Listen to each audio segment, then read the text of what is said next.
What's up guys, Chief here with another video where we learn how to play Protoss in Starcraft 2.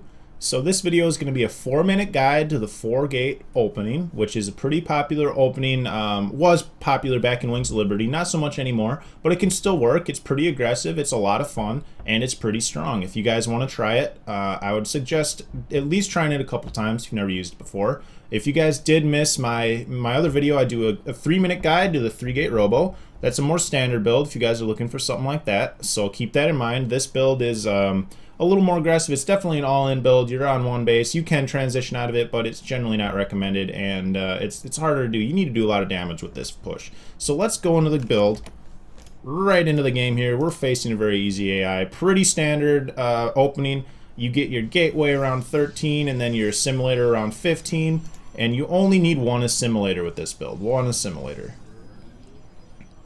As soon as your gateway finishes, you want to make sure to get your cybernetics core as soon as possible. If you do need to cut probes briefly to make sure you get that down, that's fine. That's fine. You're not too worried about probes. Regarding chrono boost, guys, you want to use 2 chrono boosts on your probes. 2 chrono boosts on your probes in the beginning. Save the rest. Use it on your warp gate from there. All right? 2 boosts on probes. Here we go. I like to use this time while the cyber core is going down. Look for proxies. Scout out on the map a little bit with your probe. That's fine. You don't have to. Now, as soon as this cyber core finishes, you need to start your warp gate research as soon as possible and continue to boost that. Use your chrono boost on that. Now, if your first gateway, what I do is I make a zealot and then I make a stalker right after the zealot, and that's kind of to deny a scout coming up in here, seeing what the hell you're doing. You don't want that. Or just to protect your probe out on the map that's going to make your proxy pylon. So that's important. Here we go.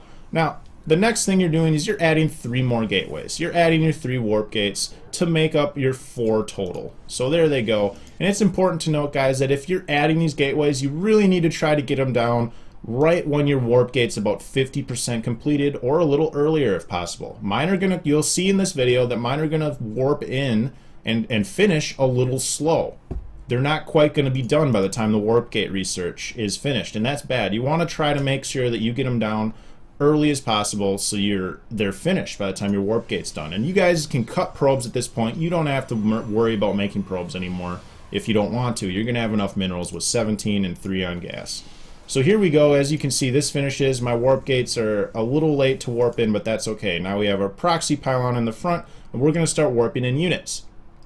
Now the most important thing, guys, from here is to remember to keep using your warp in on cooldown. You can even chrono boost these warp gates with your nexus to make the cooldown come up a little faster. You don't have to, because that'll kind of stagger them and it gets all weird, but you can do that if you want. So warp in at the front, warp in at the front. Here we go. Yay, happy, happy, happy. Now we're making our push. You'll notice it's just after 6 minutes, or right about 6 minutes, when all this stuff finishes and we're starting to warp in our units. Right about 6 minutes. That's the benchmark you want, guys. So that's important to remember. Right about 6 minutes. You can do it at about 5:45 if you're super pro, but I'm not, so I did it about 6 minutes. That's great. Now, one thing to remember, guys, this is really important. If you're going in and doing your push, and you're likely get into some mineral lines here, you're going to have a lot of stalkers. Now, you'll see what I do here. 4 stalkers is going to one-shot a probe. So four shots will take out a probe,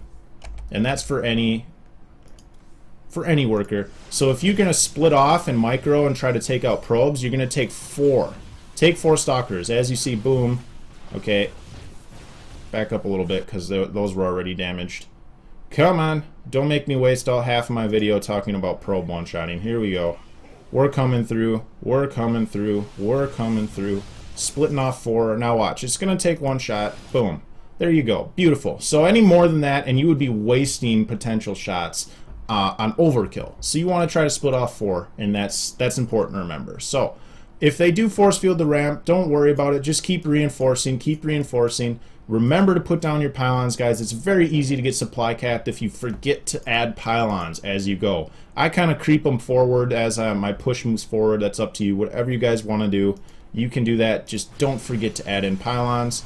Remember that 4 stalkers one-shots the workers, and you don't want to forget to add in zealots and sentries. That's important. Don't go all stalkers. You like those zealots. They're good. You want them. And that's it, guys. That's the opening. That's the build. Give it a try. It's more of an old school situation, but it still works really, really well. It's good. It's fun. It's fast. Give it a try, guys. Let me know what you think of this video. If you have any other suggestions for videos, please feel free to leave a message and let me know. Otherwise, guys, thanks for watching. I'll see you next time and have a great day. Bye now.